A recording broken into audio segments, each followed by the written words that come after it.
Welcome everybody, and especially Governor Pawlenty, thank you very much for being here. And I overheard you say that you, on the way down from 169 you took the back roads to get to New Ulm, yes. And I don't blame you, because I don't like driving 14 either.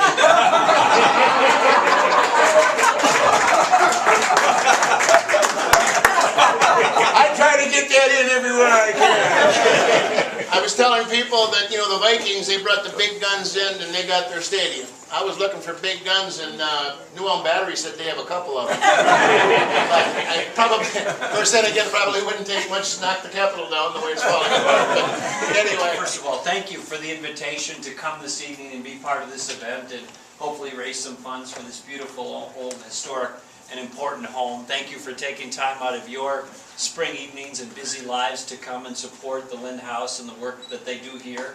I know on a beautiful evening like this with the sun out, although a little windy, you can do some other things, and I was just delighted to get the message and the invitation to come. I wish Mary could have joined me tonight, but our youngest daughter had her very last lacrosse game of the season, and needed a parent there. If we both would have bailed on her, I think she would have felt bad. So Mary sends her greetings to New Ulm, and wishes she could be here.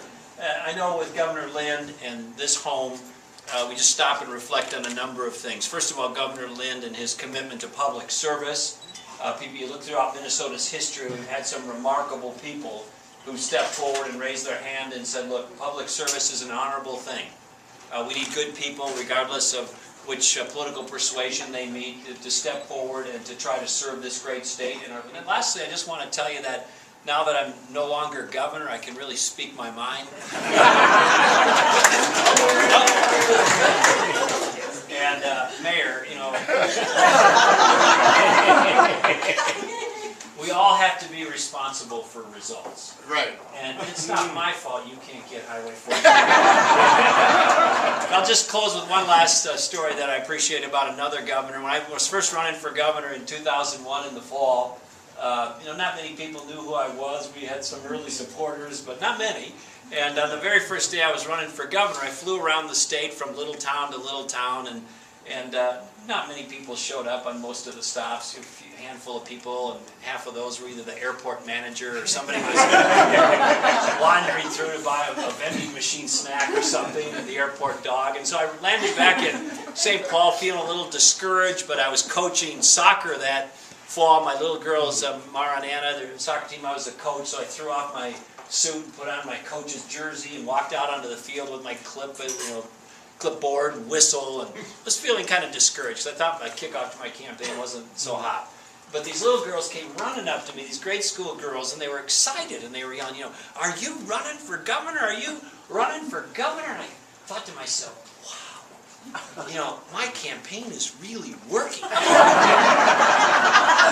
been out on the campaign trail like 8 hours, and my message has permeated the brains of these little grade school girls. I mean, this thing has really got momentum. And so I kind of pridefully puffed up and looked down at the girls, and I said, yeah, you know, I'm running for governor. And this one little girl, I'll never forget it, Kelly, she looked up at me and she said, cool. Do you think you can get me Jesse Ventura's autograph?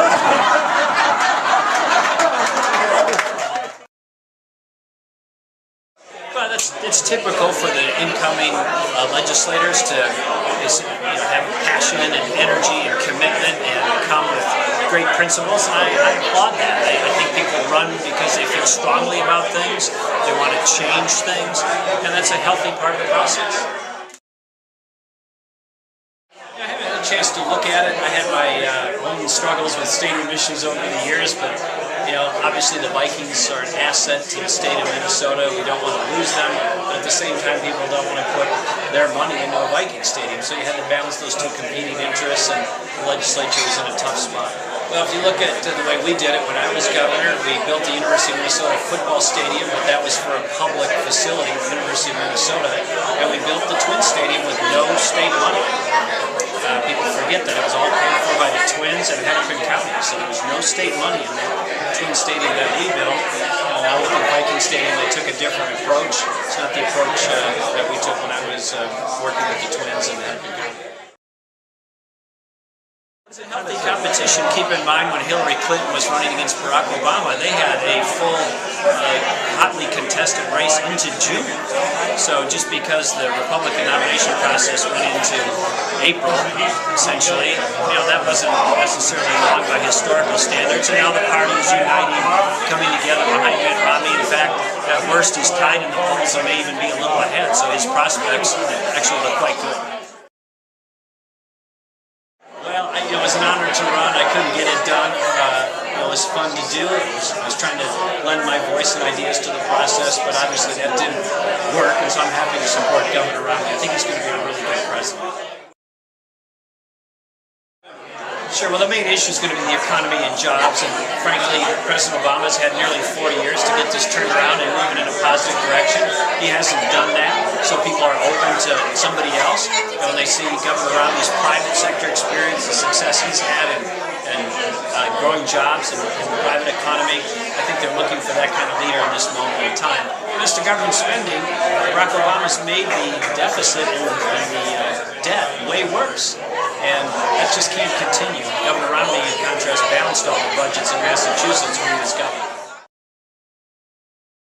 Well, each state is different, so you can't take the results from any one state and superimpose them onto another. But what we do know is this: if you look at the national average, the race is about tied. Perhaps Governor Romney has a slight lead. And if you look at the swing states, Governor Romney is perhaps even a little ahead. But the election isn't until November. You can't take anything for granted. But when the people of Minnesota, Wisconsin, and all the rest of this country see the bad job that President Obama has done with unemployment, with getting the economy moving again, I think they're going to look to Governor Romney as the next president. Well, as a volunteer, I'm helping Mitt Romney as best I can, speaking to the media on his behalf, doing some speeches on his behalf, helping his campaign with some policy issues as a volunteer. What I've said is, look, Mitt Romney's going to have a lot of great people to choose from. I'll do whatever I can do to help him get elected. I believe I can help him best in other ways, but obviously anyone who might get asked to serve would be honored to serve in that role.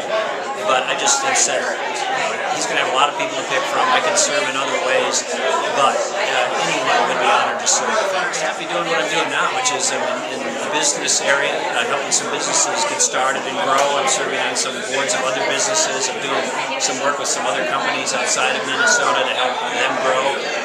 And so I'm excited about that. I'm enjoying that. And as to public service, what I'm doing as a volunteer is just helping out Mitt Romney. And beyond that, in terms of elective office, I don't know. I haven't ruled anything in, I haven't ruled anything out, I just don't know.